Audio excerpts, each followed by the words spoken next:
Hello students, today we will start our new chapter Bank Reconciliation Statement, in which we will study its introduction and format of BRS. So let's start. Bank Reconciliation Statement. So what is Bank Reconciliation Statement? This is a statement prepared mainly to reconcile the difference between bank column shown by the cash book and bank passbook. इसको ध्यान से सुनो। Bank reconciliation statement क्यों बनाई जाती है? ताकि जो कैश बुक का बैंक कॉलम में, देखो मैंने कैश बुक बनाई है, कैश बुक ये 2 कॉलम कैश बुक है, इसमें ये कैश कॉलम है, ये बैंक कॉलम है। ये बैंक कॉलम डेबिट साइड है, ये बैंक कॉलम क्रेडिट साइड है। तो कैश बुक में जो ये बैंक कॉलम है, ये बैंक कॉलम है। कैश बुक का बैंक कॉलम और बैंक पासबुक का जो बैलेंस है वो सेम है कि नहीं है। इन दोनों में यदि डिफरेंस है तो क्यों है, इन दोनों में यदि डिफरेंस है तो उनके रीजंस को फाइंड आउट करने के लिए हम BRS यानी कि बैंक रिकन्सिलेशन स्टेटमेंट बनाते हैं। एक बार दोबारा सुन लो। This is a statement prepared. ये BRS कौन बनाता है? ये कस्टमर बनाता है। ये जानने के लिए कि जो कैश बुक हमने मेंटेन करी, क्योंकि कैश बुक मेंटेन करता है बिजनेसमैन। कैश बुक बिजनेसमैन के पास होती है, वो खुद हाथ से लिखे या अकाउंटेंट से लिखवाए। कैश बुक मेंटेन करता है बिजनेसमैन। तो कैश बुक के अंदर बच्चे जो बैंक कॉलम है, bank column shown by the cash book, इसका बैलेंस और बैंक पासबुक, इन दोनों का जो बैलेंस है वो सेम है कि नहीं है। और यदि इनका कोई डिफरेंस है इन दोनों में, इसका कैश बुक का जो बैंक कॉलम का जो बैलेंस है, इसका टोटल कुछ, इसका बैलेंस कुछ और है, और बैंक पासबुक का जो बैलेंस है वो कुछ और दिखा रहा है। यदि इन दोनों में कोई डिफरेंस है तो उन डिफरेंस को जो कॉजेज़ हैं, उनके क्या कॉजेज़ हैं, क्या कारण थे जो कैश बुक का बैंक कॉलम और बैंक पासबुक में जो भी डिफरेंस है वो क्यों है। इसके लिए एक जो कस्टमर है वो क्या बनाता है? Bank reconciliation statement. अब कैश बुक तो ये बात होगी कैश बुक का, ये बैंक कॉलम हम जिसकी बात कर रहे हैं ये बैंक कॉलम की बात कर रहे हैं। अब ये बैंक पासबुक क्या है?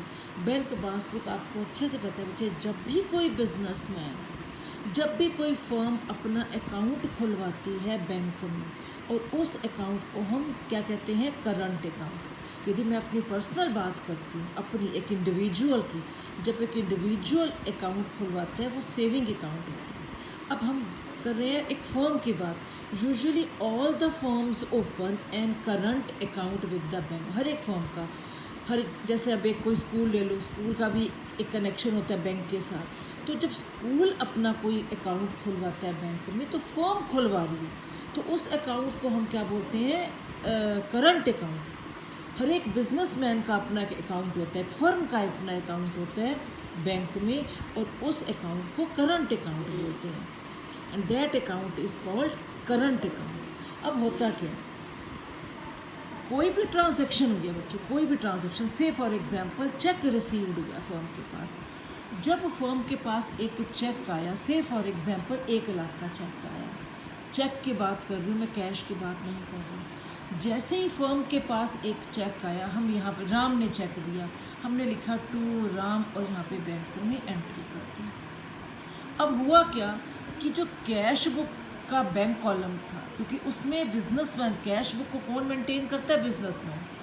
तो जैसे ही चेक आया, कैश बुक के बैंक कॉलम में डेबिट साइड एंट्री कर दी गई, क्योंकि ये रिसिप्ट साइड है, ये पेमेंट साइड है, आपको अच्छी तरह पता है। तो कैश बुक का बैलेंस इंक्रीज हो गया, कैश बुक में हो गई entry.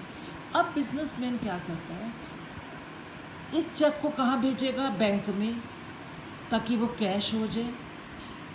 In order to record the transaction, जब वो चेक हमने बैंक में भेजा, एक चेक आया, बैंक में भेजा, बैंक के पास वो चला गया, क्योंकि उसका रिकॉर्ड बिजनेसमैन के पास भी रहे, वो कैश बुक में भी एक बैंक कॉलम बना लेता है। दोबारा सुनो, कोई भी ट्रांजैक्शन हुई है, चेक आया है या गया, जब आप बैंक के पास कोई ट्रांजैक्शन, आपने एक चेक आया, या चेक किसी ने आपको दिया, तो बैंक से ट्रांजैक्शन हुई।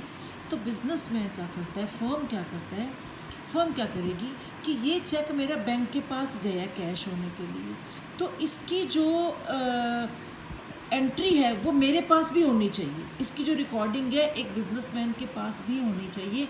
तो बिजनेसमैन फर्म क्या करेगी, कैश बुक में एक बैंक कॉलम बना देगी, ताकि जो एंट्री बैंक वाले करें अपने लेजर में, वो बिजनेसमैन के पास भी इस कैश बुक वाले बैंक कॉलम में एंट्री रिकॉर्ड हो जाए। अब आपको क्लियर हो गया होगा। ये देखो क्या लिखा है, in order to record the transactions entered into with the bank. जो ट्रांजैक्शन बैंक के थ्रू हो रही है, बैंक में तो उसकी रिकॉर्डिंग चली गई। The firm maintain A bank column in the cash book. Firm क्या करती है, कैश बुक में एक बैंक कॉलम मेंटेन कर देगी। यदि एक चेक आया है तो कैश बुक के बैंक कॉलम में भी एंट्री होगी जो बिजनेसमैन ने खुद करी, और जब वो चेक बैंक में जाएगा तो जो बैंक एम्प्लॉयज़ हैं वो भी अपने लेजर में एंट्री कर देंगे। इट मीन्स एक ट्रांजैक्शन कैश बुक में भी गई जो बिजनेसमैन ने खुद एंट्री करी, और वही ट्रांजैक्शन बैंक ने अपने लेजर में कर दी। बैंक ऑल्सो, जैसे ही एक चेक जाता है डिपॉजिट होने से, for example, bank also maintains a separate account. Bank भी हर एक फर्म का सेपरेट अकाउंट मेंटेन करता है of each firm in its ledger and enter all the transactions. और सारी ट्रांजैक्शंस, यदि एक चेक आया मेरे पास तो हमने उसको बैंक में कर दिया, वो ट्रांजैक्शन। किसी ने मुझे चेक दिया, मेरे पास पेमेंट आई, वो ट्रांजैक्शन। वो सारी बैंक जो है, बैंक ने हर एक फर्म का एक लेजर बनाया होता है, और जो जो ट्रांजैक्शंस होती रहती हैं बैंक उनको रिकॉर्ड करता रहता है पीरियोडिकली। बैंक सेट्स, तो क्या होगा, after 1 month, after 2 months, bank एक कॉपी उस लेजर अकाउंट की जो बैंक मेंटेन करता है उस फर्म की अपने पास, वो पीरियोडिकली जो है कस्टमर के पास, फर्म के पास वो भेजता रहता है, जिसको हम बैंक स्टेटमेंट या बैंक पासबुक बोलते हैं। और आपको पता भी होगा बच्चे, जब हम बैंक का खाता खुलवाते हैं बैंक में जाकर, तो एक पतली सी कैटलॉग, एक बुक मिलती है जिसको हम बैंक पासबुक बोलते हैं। वो सिर्फ एक बिजनेसमैन के पास होती है, उसमें हम एंट्री नहीं कर सकते, रिकॉर्डिंग नहीं कर सकते। तो जब एक एंट्री करते हैं वो कैश बुक के बैंक कॉलम में भी होती है, प्लस जो बैंक है, बैंक कस्टमर के अपने फर्म के लेजर में भी उसको एंटर करता है, यानी कि पासबुक में भी एंट्री होती है। एक ट्रांजैक्शन की एंट्री कैश बुक में भी होती है जो बिजनेसमैन करता है, उसी ट्रांजैक्शन की एंट्री बैंक भी करता है फर्म के लेजर में। अब यहाँ ध्यान दें, थोड़ा सा डिटेल करते हैं। Cash book, passbook. Cash book की डेबिट साइड रिसिप्ट साइड है, ये आपको मालूम है, ये रिसिप्ट साइड है और ये पेमेंट साइड है। कैश बुक का डेबिट साइड मतलब रिसिप्ट साइड, इसको प्लस साइड, इसको फेवरेबल साइड भी बोलते हैं, फेवरेबल बैलेंस। कैश बुक का जो क्रेडिट है, क्रेडिट साइड, ये पेमेंट साइड है, इसको माइनस वाली साइड या इसको अनफेवरेबल साइड भी बोलते हैं, क्योंकि माइनस वाली है इसलिए वर्ड क्या यूज़ करें, अनफेवरेबल। अब इसी तरह अब पासबुक पे आओ। पासबुक जिसमें हम नहीं कुछ करते, ये इसको सिर्फ बैंक मेंटेन करता है, ये बैंक स्टेटमेंट है। पीरियोडिकली महीने के बाद 3 मंथ्स के बाद बैंक कस्टमर को भेजता है कि ये आपके अकाउंट की स्टेटमेंट है। तो पासबुक का जो डेबिट, पासबुक का यदि डेबिट की बात करें, इट मीन्स विड्रॉ। यदि मैं बैंक से पैसे निकलवा रही हूँ आज, तो उसको बोलते हैं कि हमारा जो अकाउंट है वो डेबिट हो रही है, क्योंकि पासबुक का डेबिट मीन्स अमाउंट विदड्रॉ, इसलिए उसको माइनस साइड यानी कि इसको अनफेवरेबल साइड भी बोलते हैं। पासबुक की डेबिट साइड मीन्स अनफेवरेबल। और पासबुक में आपने यदि अकाउंट में कुछ डिपॉजिट कराया है, कुछ जमा कराया है, तो उसको बोलते हैं कि पासबुक की साइड क्रेडिट होगी, मीन्स डिपॉजिट हो गया, क्योंकि पैसे डिपॉजिट हो रहे हैं, क्रेडिट हो रहे हैं, इसलिए इसको प्लस या इसको फेवरेबल साइड भी बोलते हैं। तो आपको दोबारा से एक बार रिवाइज कर लें। कैश बुक ये तो आपको मालूम ही है, इसका रिवर्स है बच्चों। कैश बुक की डेबिट साइड मीन्स पैसा आ रहा है, रिसिप्ट साइड हमने कैश बुक में करा है, इसलिए उसको प्लस वाली साइड या फेवरेबल साइड भी बोलते हैं, फेवरेबल बैलेंस। डेबिट बैलेंस जो है कैश बुक का वो फेवरेबल बैलेंस है। कैश बुक की जो क्रेडिट साइड है या कैश बुक का क्रेडिट बैलेंस है, क्योंकि क्रेडिट मीन्स पेमेंट, सारे एक्सपेंसेस क्रेडिट साइड लिखते हैं, इसलिए इसको अनफेवरेबल भी बोलते हैं। मीन्स यदि कैश बुक का क्रेडिट बैलेंस है तो वो अनफेवरेबल बैलेंस है। इसका रिवर्स आ जो बच्चे पासबुक में, पासबुक में debit side means amount withdraw हो रहा है, पैसे निकल रहे हैं, तो इसलिए इसको माइनस या अनफेवरेबल साइड भी बोलते हैं। It means debit balance of passbook means unfavourable balance. और यदि हमारे अकाउंट में कुछ डिपॉजिट हो रहा है इट मीन्स क्रेडिट हो रहा है, जमा हो रहा है, इसलिए उसको प्लस वाली साइड या फेवरेबल साइड भी बोलते हैं। तो इट मीन्स कंक्लूजन क्या रहा आपका कि यदि एक चेक आया मेरे पास, किसके पास, फर्म के पास, किसी से पेमेंट आई, 2 लाख की पेमेंट आई, तो कैश बुक की डेबिट साइड एंट्री हो जाएगी 2 लाख से। चेक आया है, रिसिप्ट साइड एंट्री हो जाएगी 2 लाख से। यही चेक उठाकर हम बैंक में भेजेंगे जमा होने के लिए। इट मीन्स कैश बुक का डेबिट बैलेंस और पासबुक का क्रेडिट बैलेंस ये टैली होना चाहिए, इक्वल होना चाहिए। दोबारा देख लो, कैश बुक का डेबिट बैलेंस, यदि एक चेक आया है फर्म के पास तो कैश बुक में रिसीप्ट साइड एंट्री होगी। वही चेक आप बैंक में भेजते हो जमा करने के लिए, मीन्स आपके अकाउंट में डिपॉजिट हो रहा है, आपके अकाउंट में क्रेडिट हो रहा है। इट मीन्स कैश बुक का डेबिट बैलेंस वो पासबुक के क्रेडिट बैलेंस के इक्वल होना चाहिए। इसी तरह कैश बुक का जो क्रेडिट बैलेंस है, जो पेमेंट्स हैं, जो खर्चे हैं फर्म के, वो कैश बुक में होंगे। इट मीन्स कैश बुक का क्रेडिट बैलेंस और पासबुक का डेबिट बैलेंस ये दोनों इक्वल होने चाहिए। All entries recorded on the debit side of cash book. ये देखो, डेबिट साइड में यदि एंट्री आ रही है मीन्स आया हमारे पास, वो किसके इक्वल होनी चाहिए, पासबुक के क्रेडिट बैलेंस के equal. All entries recorded on credit side of cash book, ये दोनों एंट्रीज टैली होनी चाहिए, ये दोनों साइड्स इक्वल आनी चाहिए। सेम इसी तरह जो जितनी भी एंट्रीज कैश बुक की क्रेडिट साइड पे नोट की हैं, all entries recorded on credit side of cash book, ये किसकी इक्वल होनी चाहिए, पासबुक की डेबिट साइड के। These entries tally with all entries recorded on the debit side of passbook, तभी तो इक्वल होगा। यदि एक चेक आया कैश बुक में एंट्री हो जाएगी, उस चेक को आप डिपॉजिट करने के लिए बैंक में भेजते हो और बैंक आपके अकाउंट में क्रेडिट कर देता है। इट मीन्स कैश बुक की डेबिट साइड का टोटल पासबुक की क्रेडिट साइड के इक्वल आएगा। यदि हमारा कोई एक्सपेंस हुआ है, हमने सैलरी पे करी है बाय चेक, 5 लाख की सैलरी दी, कैश बुक क्रेडिट होगी, कैश बुक में एंट्री कर दी, कैश बुक में से निकल गई। अब वो चेक कहाँ जाएगा, बैंक में। बैंक हमारे अकाउंट में से निकाल के एम्प्लॉय को पेमेंट कर देगा। इट मीन्स कैश बुक का क्रेडिट बैलेंस पासबुक के डेबिट बैलेंस के इक्वल हुआ। सो ये क्लियर हो गया कि कैश बुक का डेबिट बैलेंस पासबुक के क्रेडिट के इक्वल होना चाहिए, कैश बुक का क्रेडिट बैलेंस पासबुक के डेबिट बैलेंस के इक्वल होना चाहिए। क्योंकि जब एक ट्रांजैक्शन होती है तो कैश बुक में भी बिजनेसमैन एंट्री करेगा और साथ ही साथ बैंक वाले भी पासबुक में उसकी रिकॉर्डिंग कर देंगे। और किन्हीं रीज़न से यदि कैश बुक और पासबुक का बैलेंस टैली नहीं होता, इसी वजह से जो एक कस्टमर है वो BRS bank reconciliation statement prepare करता है टू नो द डिफरेंस कि कैश बुक और पासबुक का जो बैलेंस है वो क्यों नहीं मिल रहा। What are the causes behind it, इसके पीछे क्या क्या कारण रहे हैं कि हमारी कैश बुक का जो बैलेंस है वो कुछ और आ रहा है और पासबुक का बैलेंस कुछ और दिखा रहा है। सो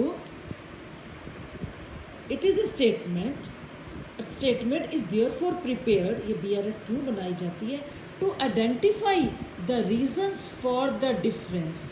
जो डिफरेंस आए हैं कैश बुक और पासबुक में, जो दोनों टैली नहीं हुए, to identify the reasons for the difference and to reconcile the balance of two books. तो BRS क्यों बनाते हैं एक तो रीजंस फाइंड आउट करने के लिए, और दोनों बुक्स का जो बैलेंस है उनको रिकंसाइल इक्वल करने के लिए हम स्टेटमेंट BRS बनाते हैं, बैंक रिकंसिलिएशन स्टेटमेंट। दोबारा सुन लो, रीजंस फाइंड आउट करने के लिए कि कैश बुक और पासबुक का बैलेंस क्यों इक्वल नहीं आ रहा, कौन कौन से डिफरेंसेस थे, उनके कॉजेज जानने के लिए, और रिकंसाइल द बैलेंस, और उन दोनों बुक्स के बैलेंस को इक्वल करने के लिए, बैलेंस करने के लिए हम एक स्टेटमेंट तैयार करते हैं जिसको क्या बोलते हैं, bank reconciliation statement. So this statement is prepared when an account holder, जो बैंक का कस्टमर है जिसका बैंक में खाता है, when an account holder gets the duly completed passbook from the bank. अब कभी बताया कि बैंक है वो periodically after 1 month, after 2 month bank statement भेजता रहता है अपने कस्टमर को। कस्टमर मीन्स जिसका अकाउंट है, account holder. Immediately on receiving the passbook, जैसे ही पासबुक रिसीव होती है, जैसे ही वो बैंक स्टेटमेंट कस्टमर को मिलती है, he tallies the bank balance shown by the cash book, जो कैश बुक उसके अपने पास होती है उस कैश बुक का बैंक बैलेंस, और जो बैंक स्टेटमेंट बैंक वालों ने भेजी है। दोबारा सुन लो, जैसे ही बैंक स्टेटमेंट बैंक कस्टमर के घर पे भेजता है, अकाउंट होल्डर के घर पर भेजता है, immediately on receiving the passbook या बैंक स्टेटमेंट एक ही बात है, पासबुक या बैंक स्टेटमेंट एक ही बात है। Immediately on receiving the passbook, on receiving the bank statement, जैसे ही बैंक एक बैंक स्टेटमेंट अपने अकाउंट होल्डर को भेजता है, तो अकाउंट होल्डर क्या करेगा, वो कस्टमर क्या करेगा बैंक का, he tallies the bank balance shown by the cash book, जो कैश बुक उसके पास पड़ी है उस कैश बुक का बैंक बैलेंस, और जो स्टेटमेंट बैंक वालों ने भेजी है with the balance shown by the passbook, वो कंपेयर करते हैं। He tallies the cash book, bank balance shown by the cash book with the balance shown by the passbook, cash book का balance और जो पासबुक जो उन्होंने bank statement भेजी है बैंक वालों ने, उनका बैलेंस क्या है, टैली करते हैं। And in case if any difference, यदि उनको कोई डिफरेंस आ जाता है, मिल जाता है, items appearing in the passbook are checked, फिर वो क्या करते हैं, पासबुक की आइटम्स को चेक करते हैं, and ticked with the items appearing in the cash book.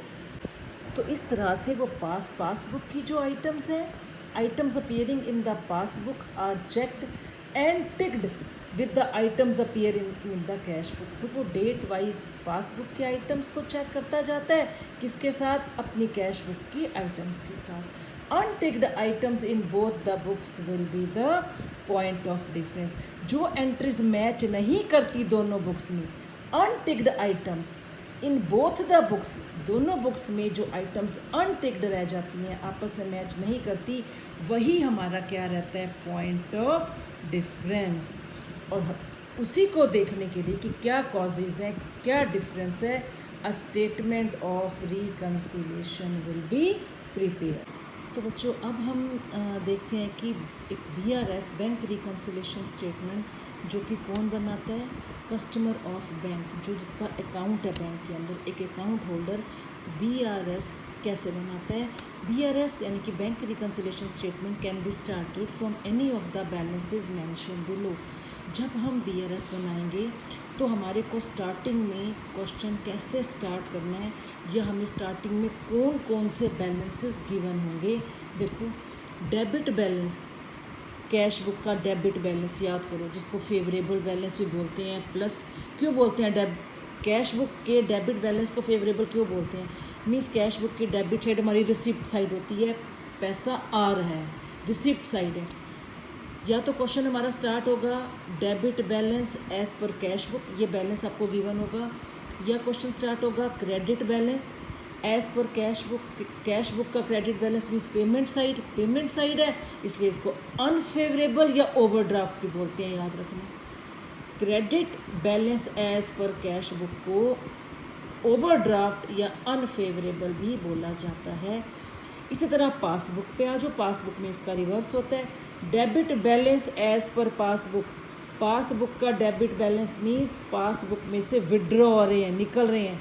अब विड्रॉ हो रहे हैं इट मीन्स अनफेवरेबल या ओवरड्राफ्ट। याद रखना जहाँ पर भी अनफेवरेबल, देखो कैश बुक का क्रेडिट बैलेंस अनफेवरेबल था, इसको ओवरड्राफ्ट भी बोलते हैं। पासबुक का डेबिट बैलेंस अनफेवरेबल था और अनफेवरेबल को ओवरड्राफ्ट बैलेंस भी बोलते हैं। और एक होता है पासबुक का credit balance means deposit, passbook credit हो रही है मीन्स अमाउंट जमा हो रहा है, प्लस हो रहा है, इसलिए इसको फेवरेबल बैलेंस भी बोलते हैं। तो पासबुक की क्रेडिट साइड जो है वो फेवरेबल साइड है, या पासबुक का जो क्रेडिट बैलेंस है वो फेवरेबल बैलेंस है।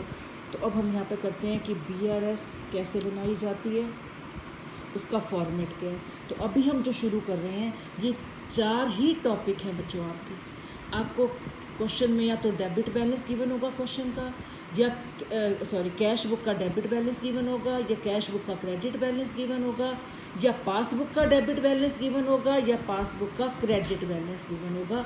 ये 4 ही टॉपिक हैं आपके। तो ये है आपका फॉर्मेट। तो अब हम जो क्वेश्चन स्टार्ट करेंगे या अभी आपको फॉर्मेट समझाऊंगी, वो किसका है, format of bank reconciliation statement when debit balance as per cash book is given.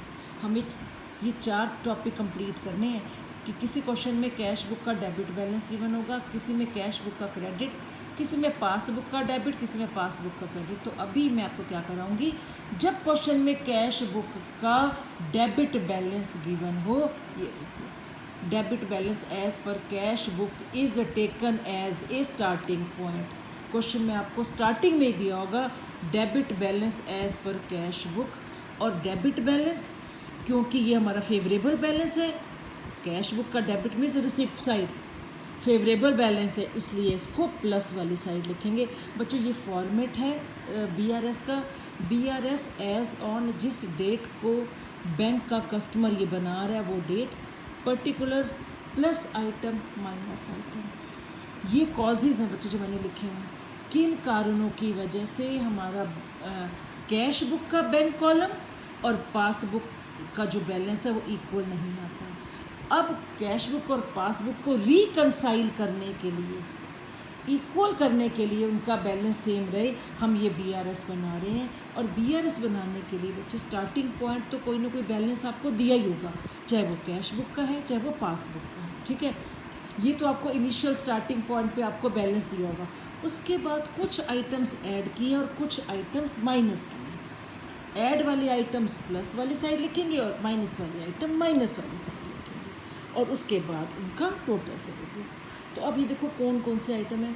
Check issued but not yet presented for payment. देखो हमने चेक इशू कर दिया है लेकिन पेमेंट के लिए जो कस्टमर है निकलवाने नहीं गया, ये फर्स्ट रीज़न है। दूसरा सुनो, interest allowed by the bank, bank ने इंटरेस्ट दे दिया, हमारी पासबुक में एंट्री हो गई but not recorded in the cash book, cash book में एंट्री नहीं हुई, फिर डिफरेंस आ गया, दोनों सेम नहीं हुए। बैंक ने interest allowed by the bank, bank ने इंटरेस्ट डाल दिया हमारे अकाउंट में, पासबुक का बैलेंस बढ़ गया, कैश बुक में एंट्री नहीं हुई, डिफरेंस आ गया। Amount directly deposited by the customer, एक कस्टमर आया हमारे सीधे खाते में जमा कर गया, मीन्स अकाउंट में, पासबुक में जमा कर गया, इट मीन्स कैश बुक में बैलेंस नहीं बढ़ा, फिर डिफरेंस आ गया। Interest and dividend collected by the bank, अब क्या हमने कहीं इन्वेस्टमेंट की हुई थी, बैंक ने सीधा वो इंटरेस्ट और डिविडेंड मेरे अकाउंट में डाल दिया, मेरे पासबुक में डाल दिया, मतलब कैश बुक में फिर एंट्री नहीं हुई। Cheque paid into bank, cheque जो है बैंक में भेजा जमा करने के लिए but omitted to be entered in the cash book, cash book में एंट्री करना भूल गए, फिर डिफरेंस आ गया। चेक जो है बैंक में चला गया, कैश बुक में एंट्री करनी रह गई, फिर डिफरेंस आ गया। Any wrong credit given by the bank in the passbook, passbook में क्या हुआ है, गलती से बैंक वालों ने अमाउंट क्रेडिट कर दिया, मीन्स जमा कर दिया हमारे अकाउंट में। इट मीन्स क्या है, पासबुक का बैलेंस बढ़ गया, गलती से जमा, कैश बुक का बैलेंस नहीं बढ़ा, फिर डिफरेंस आ गया। अब देखो ये सारे क्या हैं, ये प्लस वाली साइड आएंगे आइटम। अभी हम अगली वीडियो में क्वेश्चंस करेंगे। अब माइनस कौन से करनी है, cheque paid into bank for collection, हमने चेक भेजा बैंक में जमा करने के लिए, बट नॉट येट क्रेडिटेड और deposited by the bank, cheque भेजा बैंक में जमा करने के लिए, मतलब कैश बुक में पहले एंट्री कर दी बिजनेसमैन ने, फिर वो चेक उठाया, बैंक में भेजा, लेकिन बैंक ने क्रेडिट नहीं करा, बैंक ने हमारे अकाउंट में जमा नहीं करे। मतलब कैश बुक में एंट्री होगी, पासबुक में एंट्री नहीं है, जो माइनस वाली साइड आ जाएगा।